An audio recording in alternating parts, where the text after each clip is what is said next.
Good morning, I'm Angela Stewart, and welcome to this Newsfile update.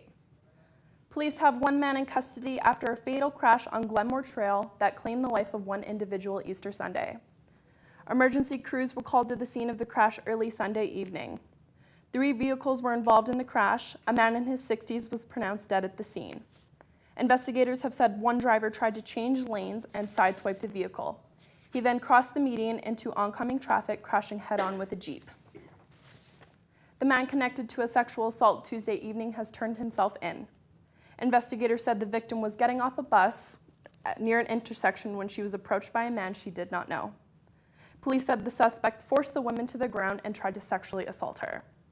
Chase Daniel Adam Collier, 24, of Calgary, has been charged with 1 count of aggravated sexual assault. Stats show the number of photo radar tickets have increased significantly over the last year. More than 200,000 photo radar tickets were handed out to drivers last year who were caught speeding partly because of the change in weather. The weather conditions were not the case for drivers in 2014 because of icy roads forcing motorists to drive slower. The number of drivers caught by a camera at intersections decreased from the previous year.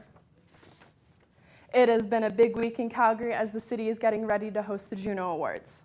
Just this past Monday, the city was full of festivities leading up to the biggest night in Canadian music. During Juno Week, there was pop-up concerts, autograph signings, and even a Juno hub set up at the court in downtown, displaying some of Canada's music history. The Juno Awards will be broadcasted live this Sunday from the Scotiabank Saddledome. Canada's Prime Minister Justin Trudeau paid a visit to Calgary Monday where he participated in a roundtable discussion about employment insurance.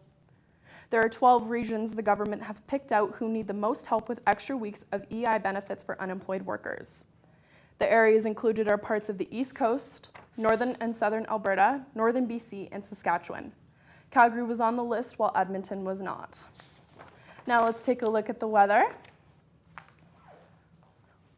In Calgary today, it's beautiful and sunny degrees with lots of sun. We have no winds. Up in Grand Prairie, they are beautiful and sunny, sitting at 15. Over at Fort McMurray, they're at 4 degrees and kind of cloudy.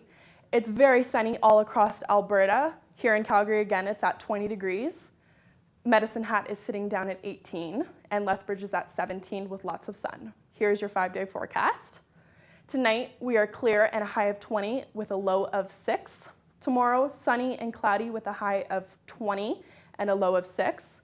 Getting into the weekend, sunny and cloudy, Saturday and Sunday at a high of 13.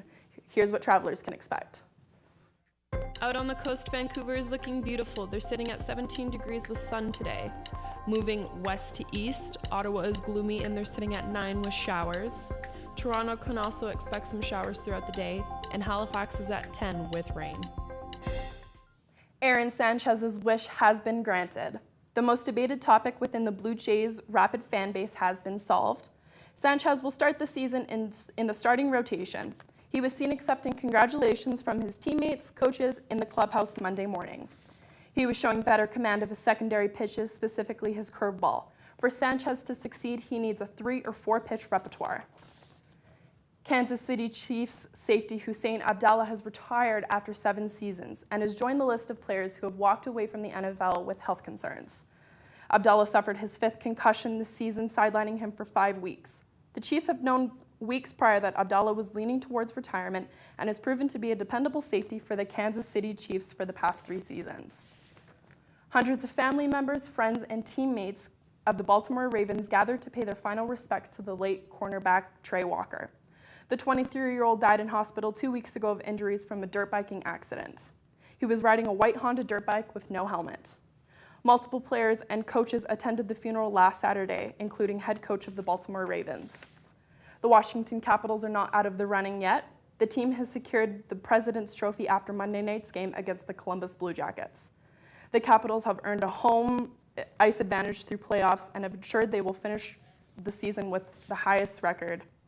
Those are today's top stories. I'm Angela Stewart. Stay in touch with Newsfile and listen to our radio station.